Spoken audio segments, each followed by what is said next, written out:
नमस्कार, स्वागत है आप सभी का एजुकेशन मंत्रा में। दोस्तों, इस वीडियो में बहुत सारी इंपॉर्टेंट अपडेट हैं जिन पर हम डिस्कशन करेंगे। मुद्दा है सुप्रीम कोर्ट आदेश का उत्तरकुंजी मामले पर बवाल, 27,000 पदों पर नई भर्ती का ऐलान और एसएससी ने जारी किया है महत्वपूर्ण नोटिस।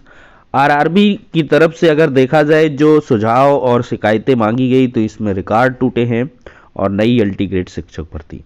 तो सारी अपडेट्स पर एक साथ डिस्कशन तो होगा, लेकिन इसके पहले जो हमारे छात्र सुपर टेट की प्रिपरेशन कर रहे हैं उनके लिए एक छोटी सी इंफॉर्मेशन है। आज हम बात करेंगे सुपर टेट की बेस्ट बुक के बारे में, जो है चच्चू पब्लिकेशन की। इस पुस्तक की अगर खास बात देखें तो इसमें 5,000 से अधिक बहुविकल्पीय प्रश्न अध्यायवार उपलब्ध करवाए गए हैं। संपूर्ण अध्यायवार थियरी, साथ ही साथ 4 महीने की समसामयिकी 2019 और 18 के हल प्रश्न पत्रों के साथ लवरेज इस पुस्तक में आपको ढेर सारा एजुकेशनल कंटेंट मिलने वाला है और जो भी प्रश्न है काफ़ी महत्वपूर्ण इसमें पिरोए गए हैं। अगर इस पुस्तक की खास बात करें तो ये पुस्तक ऑनलाइन और ऑफलाइन दोनों मोड में अवेलेबल है। ऑनलाइन के लिए लिंक डिस्क्रिप्शन बॉक्स में प्रोवाइड है, दिए गए नंबरों पर कॉल करें ज़्यादा इन्फॉर्मेशन के लिए, और साथ ही साथ ऑफलाइन के लिए किसी भी नज़दीकी बुक स्टॉल पर जाकर कांटेक्ट करते हुए बुक्स को परचेज कर सकते हैं। अगर देखा जाए तो इतना ही नहीं, चच्चू पब्लिकेशन की तरफ से 15 प्रैक्टिस सेट के साथ सुपर टेट 2022 की बेस्ट बुक अवेलेबल है, जिसमें 2 सॉल्व्ड पेपर्स भी आपको उपलब्ध करवाए गए हैं। तो देर किस बात की, चच्चू पब्लिकेशन की बेस्ट बुक के साथ अपनी प्रिपरेशन को बूस्ट करें। दोस्तों, देखा जाए तो कल की डेट पे महत्वपूर्ण जो सुनवाई है वो सुप्रीम कोर्ट के अंदर देखने के लिए मिली। मामला भले ही राजस्थान का हो, लेकिन समूचा देश इससे प्रभावित होगा। बीएड के छात्रों और जो डीएलएड और बीएसटीसी के छात्र हैं उनकी निगाहें लगातार इस केस पर बनी हुई हैं और जो आवश्यक सपोर्ट है वो भी देश के विभिन्न राज्यों से अभ्यर्थियों को मिल रहा है। तो इसी क्रम में देखा जाए दोस्तों, तो कल की डेट में एक महत्वपूर्ण आदेश हुआ है। यहां पर देख सकते हैं लेवल 1 में बीएड अभ्यर्थी नहीं कर सकेंगे आवेदन। एनसीटी से जवाब मांगा गया है और ये ऑर्डर सुप्रीम कोर्ट ने दिया है। देखिए, राजस्थान में रीट के लिए बीएड अभ्यर्थियों को सुप्रीम कोर्ट से भी राहत नहीं मिल पाई है। राहत इन सेंस क्या है, आगे बताते हैं। शुक्रवार को सुप्रीम कोर्ट ने भारत सरकार की ओर से एनसीटी को नोटिस जारी कर इस पूरे मामले पर जवाब मांगा है। अब 9 फरवरी तक होने वाले रीट के आवेदन में बीएड की योग्यता रखने वाले 9 लाख अभ्यर्थी शामिल नहीं होंगे, चूंकि अगली जो सुनवाई है वो 22 फरवरी को होगी। और अभ्यर्थी इसी एंट्रीम मांग को लेकर सुप्रीम कोर्ट में पहुंचे थे। उनके अधिवक्ताओं ने भरसक प्रयास किया कि जो आवेदन करने का मौका है subject to the final order दिया जाए, लेकिन ऐसा नहीं हो पाया। हाईकोर्ट ने ऐसा जब मामला पाया था तो इसमें रीट को आवेदन एग्जाम में बैठने इत्यादि का मौका दे दिया था, लेकिन सुप्रीम कोर्ट से ये राहत नहीं मिली है और अब ये आवेदन नहीं कर पाएंगे। तो अब देखा जाए तो राजस्थान में रीट में लेवल 1 में बीएड धारियों को शामिल करने के खिलाफ बेसिक स्कूल टीचर कोर्स अभ्यर्थियों ने 2 महीने तक आंदोलन भी किया था और इसके बाद ही यह मामला राजस्थान हाईकोर्ट में पहुंचा, जहां हाईकोर्ट ने बीएसटीसी अभ्यर्थियों के पक्ष में फैसला सुनाते हुए बीएड अभ्यर्थियों को लेवल 1 से बाहर कर दिया था। इसके बाद एनसीटीए ने बीएड अभ्यर्थियों के समर्थन में सुप्रीम कोर्ट में याचिका दायर की थी। एनसीटीए ने वर्ष 2018 में एक नोटिफिकेशन जारी कर बीएड डिग्री धारकों को रीट लेवल 1 के लिए योग्य माना था। एनसीटी ने यह भी कहा है कि अगर बीएड डिग्री धारक लेवल 1 में पास होते हैं तो उन्हें नियुक्ति के साथ 6 महीने का ब्रिज कोर्स करना होगा। एनसीटी के इस नोटिफिकेशन को राजस्थान हाईकोर्ट में चुनौती दी गई और बीएड अभ्यर्थियों ने खुद को रीट लेवल 1 में शामिल करने को लेकर याचिका लगाई। इस पर फैसला नहीं हो पाया। राजस्थान सरकार ने रीट 2021 का नोटिफिकेशन जारी किया तो उसमें बीएड डिग्री धारकी अभ्यर्थियों को इस शर्त के साथ परीक्षा में बैठने दिया कि आखिरी फैसला हाईकोर्ट के अधीन होगा, और हाईकोर्ट ने जो फैसला इनके खिलाफ सुनाया, सुप्रीम कोर्ट मामला पहुंचा, वहां से भी राहत नहीं मिली है। अब अगली डेट 22 को है, तो इनडायरेक्टली देखा जाए तो रीट लेवल 1 से बीएड अभ्यर्थी बाहर हो चुके हैं, क्योंकि 9 तारीख तक ही यहां पर आवेदन करना था। तो दोस्तों, अब देखते हैं कि फाइनली इसमें क्या कुछ डिसीजन होता है। अगली सुनवाई 22 फरवरी को है। 22 फरवरी को और भी क्लियर हो जाएगा कि क्या पूरी तरीके से बीएड अभ्यर्थियों को बाहर रखा जाएगा या उनको सुप्रीम कोर्ट के आदेश से फिर रिवर्ट करते हुए आवेदन इत्यादि का अवसर मिलेगा।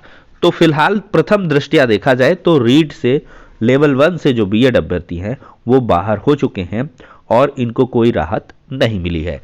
अब बढ़ते हैं अगली अपडेट की तरफ। दोस्तों, ये मामला जुड़ा हुआ है उत्तर कुंजी से। देखिए, बड़ी परीक्षाओं की क्यों नहीं जारी की जाती उत्तर कुंजी, उठे हैं सवाल। यूपी पीएससी पर साधा निशाना, कहा केवल सीधी भर्तियों के प्राप्तांक और कट-ऑफ जारी किए जा रहे हैं। तो यहां पर देखा जाए यूपी पीएससी सीधी भर्ती के प्राप्तांक और कट-ऑफ जारी करने का ढोंग कर रहा है, यह आरोप प्रतियोगी छात्रों ने लगाया है।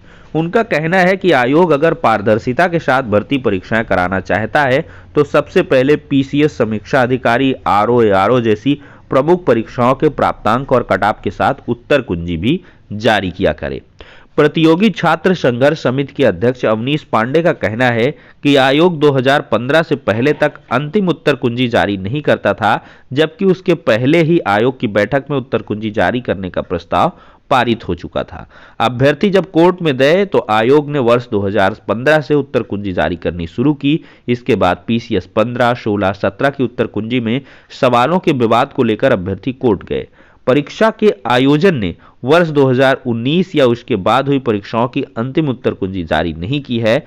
समिति के मीडिया प्रभारी पांडे का कहना है कि इस बार अभ्यर्थी फिर कोर्ट की शरण में गए हैं। तो देख सकते हैं दोस्तों, उत्तर कुंजी मामले में काफी ज्यादा विरोध हो रहा है और ये बवाल बढ़ता हुआ नजर आ रहा है। एक महत्वपूर्ण अपडेट है, नीट पीजी परीक्षा 21 मई को होगी।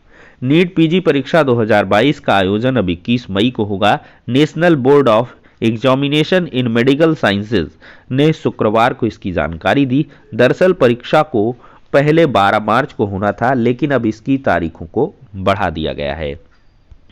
अब देखा जाए दोस्तों तो आरआरबी भर्ती में आ चुकी हैं 2 लाख से अधिक शिकायतें और सुझाव। अगर देखा जाए तो एनसीआर के अंतर्गत ही 1372 ने प्रत्यावेदन दिया है, 29 शिकायतें पहुंची हैं और एनटीपीसी भर्ती के रिजल्ट पर आपत्ति जताते हुए अभ्यर्थियों ने आंदोलन भी किया था। देखा जाए तो आरआरबी की भर्तियों को लेकर 2 लाख से अधिक अभ्यर्थियों ने शिकायतें या सुझाव भेजे हैं। इलाहाबाद आरआरबी व एनसीआर के अंतर्गत 1372 प्रतियोगियों ने शिकायतें की हैं। इनमें से 29 ने एनसीआर के 3 शिविरों में प्रत्यावेदन भी दिए हैं। तो एनटीपीसी भर्ती के रिजल्ट पर आपत्ति जताते हुए अभ्यर्थियों ने जबरदस्त आंदोलन भी किया था। इसके बाद रेलवे प्रशासन ने कमेटी गठित करने के साथ अभ्यर्थियों से प्रत्यावेदन भी मांगे हैं और उसी क्रम में देखा जाए तो प्रत्यावेदनों या शिकायतों की जो एक लंबी फहरिस्त है वो दिखाई पड़ रही है। देखा जाए दोस्तों तो यहाँ पर एसएससी ने एक महत्वपूर्ण नोटिस जारी किया है और इस महीने 4 परीक्षा परिणाम को जारी करने वाला है। 28 फरवरी को combined higher secondary level CHSL exam 2019 के skill test, multitasking non technical staff examination 2020, paper 1 और जूनियर इंजीनियर 2020 एग्जाम पेपर 2 का परिणाम घोषित होगा और 10 मार्च को स्टेनोग्राफर ग्रेड सी और डी एग्जाम 2019 फिजिकल टेस्ट जारी होगा। 15 अप्रैल को सीएपीएफ, एनआईए व एसएसएफ में कांस्टेबल जीडी और असम राइफल्स में राइफलमैन 2021 का, जबकि 30 अप्रैल को combined graduate level CGL 2020 tier 1 का जो रिजल्ट है वो घोषित किया जाएगा। एसएससी ने पिछले 14 परिणामों का भी हवाला दिया है, जिसमें अधिकांश निर्धारित समय या इससे पहले घोषित हो चुके हैं। अब दोस्तों हम यहां पर बात करेंगे 27,000 पदों पर भर्ती के बारे में। देखा जाए तो आरक्षी नागरिक पुलिस के 26,210, फायरमैन के 172 पदों को सीधी भर्ती से भरे जाने हेतु ओपन टेंडर के माध्यम से आमंत्रित निविदा के संबंध में यह लेटर है। देखा जाए तो 10 फरवरी 2022 को समय 12:30 बजे तक निविदाएं आमंत्रित की गई हैं और बोर्ड की वेबसाइट पर प्रदर्शित किए गए। मतलब यहां से देखा जाए तो 27,000 पदों पर जो तैयारी है वो पूरे जोर शोर से हो रही है और 12:30 बजे तक 10 फरवरी को ये निविदाएं जो है भेजना सुनिश्चित करें। ये रिमाइंडर है आखिरकार। अब इसके बाद निविदाएं आमंत्रित नहीं होंगी और इसके बाद जब टेंडर वगैरह फाइनलाइज हो जाएगा तो इसके लिए जो नोटिफिकेशन है बहुत जल्द जारी करके आवेदन वगैरह लेना स्टार्ट हो जाएगा। तो लगे रहें जो कांस्टेबल और फायरमैन की भर्ती की तैयारी करना चाहते हैं, बढ़िया मौका है। 26,210 आरक्षी नागरिक पुलिस के हैं और फायरमैन के 172 पद हैं। तो फिलहाल के लिए दोस्तों अब बढ़ते हैं अगली अपडेट की तरफ। दोस्तों देखा जाए तो नई अल्टी ग्रेड शिक्षक भर्ती का जो विज्ञापन है वो 15 फरवरी तक जारी हो सकता है, ऐसी सूत्रों के माध्यम से इंफॉर्मेशन मिल रही है। तो बहुत जल्द आपके सामने नई अल्टी ग्रेड शिक्षक भर्ती का विज्ञापन होगा और आप लोग ऑनलाइन आवेदन वगैरह कर पाएंगे और इसके लिए पूरी तैयारियां भी कर ली गई हैं। और विगत दिनों अंजला गोयल जी को यहाँ पर इंस्ट्रक्शन भी दिए गए थे कि 10 दिन के भीतर यहाँ पर जो भर्ती प्रक्रिया है उसको स्टार्ट करें। तो 10 दिन बीतने दीजिए और ऐसा मतलब लग रहा, उम्मीद है कि 10 से 15 फरवरी के बीच आपका जो नोटिफिकेशन है वो जारी हो जाएगा। तो इसके लिए आप लगातार तैयारियां करते रहें। तो फिलहाल के लिए दोस्तों सारी अपडेट्स हो जाती हैं नेक्स्ट वीडियो में।